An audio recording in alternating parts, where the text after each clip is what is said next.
Hi viewers வணக்கம். நம்ம சேனலுக்கு முதல் முறையாக வரணும்னா நம்ம சேனலை சப்ஸ்கிரைப் பண்ணுங்கள், பெல் ஐக்கனை கிளிக் பண்ணுங்கள். அப்போ நான் ஒரு வீடியோ உங்களுக்கு தொடர்ந்து நோட்டிஃபிகேஷன் வந்துட்டுருக்கோம்.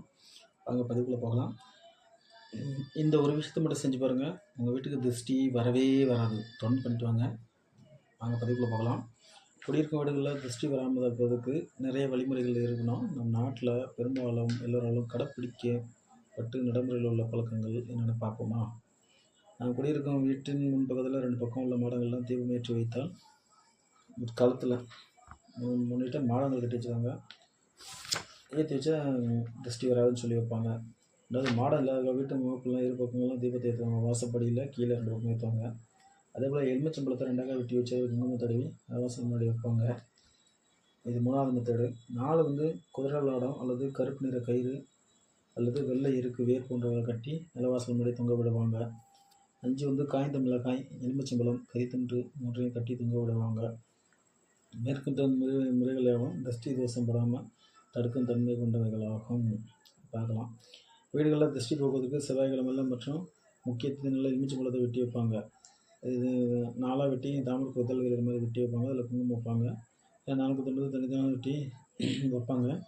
சிவப்பு குங்குமம் தடவி வைப்பாங்க. அஷ்டம தெய்வத்தை வணங்கி நல்ல சாம்பிராணி வெள்ளை குங்குலியம் 2ஐயும் ஒன்றா கலந்து வீடு மூலம் முடுக்கலாம் இட்டு அதை வந்து சமையலறை பூஜை படுக்கிற சகல தூபம் போட்டு காமிச்சு அதை வீட்டு வாசல் முகப்பெல்லாம் காட்டுவாங்க.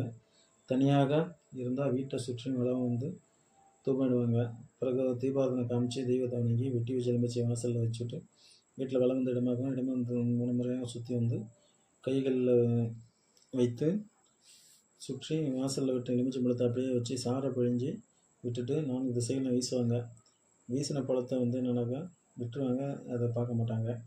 அதேபோல் பிறகு கைகளை நல்லா கழுவி பூஜைக்கு போய் தெய்வத்தின் முன்னாடி நமஸ்கரித்து திருநீர் பூசிக்கிட்டு எப்போதும் போல் மந்திரங்கள் சொல்லி பிரார்த்தனை பண்ணினா சரியாகிடும்.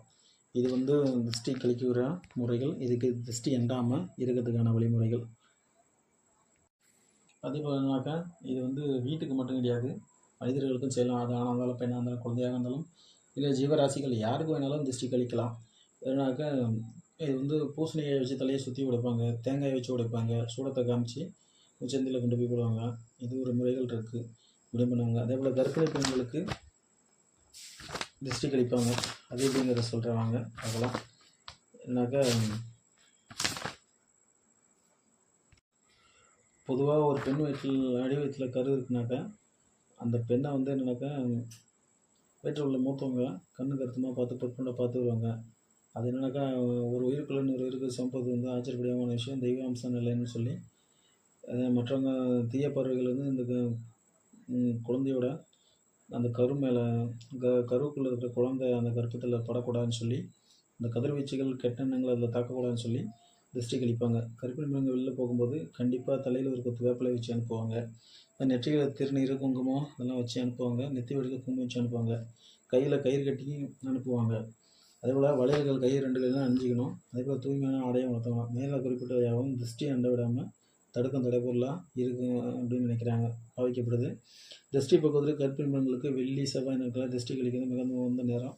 திருஷ்டி சுற்றி போது உப்பு மிளகாய் கடுகு இதெல்லாம் ஒன்றா சேர்த்து கொஞ்சம் எடுத்துக்கிட்டு கர்ப்பிணி பெண்கள் தலையை சுற்றி வலப்பட்டமாக இடம் வந்து வளமாகவும் 3 முறை சுற்றி வீட்டை விட்டு முச்சந்தில் கொண்டு போய் போட்டுருவாங்க. நெருப்பில் போடணும்லாம். அவ்வாறு நெருப்பில் இருக்கிற சமயத்தில் படபடன்னு ஒளி எழுக்கும். அந்த அலைகள் தான் கர்ப்பிணி பெண்கள் காதுக்கு கேட்காதவாறு பார்த்துக்கணும். இப்படி தான் கர்ப்பிணி பெண்களுக்கு திருஷ்டி கழிக்கிறது. இதை தான் திருஷ்டி, மனிதர்களுக்கு கழிக்கக்கூடிய திருஷ்டி. அடுத்த பதிவில் வீட்டுக்கு திருஷ்டி புது வீடு கட்டும்போது திருஷ்டி அந்த திருஷ்டியை பற்றி பார்க்கலாம் வாங்க.